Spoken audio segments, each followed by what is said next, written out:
কোনো বড় দল ছোট দল নেই, সবাই সমান। নির্দেশনার পরও পক্ষপাতমূলক আচরণ করলে পরিণতি খারাপ হবে, এমন মন্তব্য করেছেন নির্বাচন কমিশনার আবুল ফজল মোহাম্মদ সানাউল্লাহ।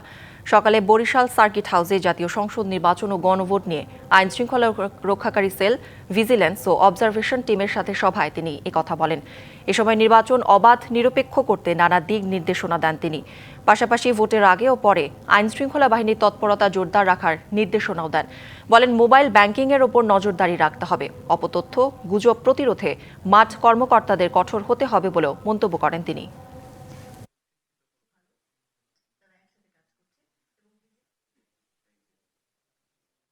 নিরপেক্ষতার প্রশ্নে নির্বাচন কমিশন অত্যন্ত শক্ত অবস্থান নিয়েছে এবং নিবে।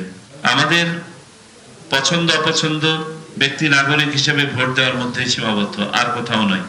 আমি যখন পেশাদারের দায়িত্ব পালন করছি, শতকরা 100% নিরপেক্ষতাকে কাজ করতে হবে। আমাদের কাছে কোনো বড় দল, ছোট দল, হেভি ওয়েট প্রার্থী, লাইট ওয়েট প্রার্থী নাই, সবাই সমান। বিদেশ থেকে দেশে রেমিটেন্সের টাকা আসে নিরাপদে। তাই আজই আপনার আপনজনকে বলে রাখুন, রেমিটেন্সের টাকা যেন শুধু নগদেই পাঠায়।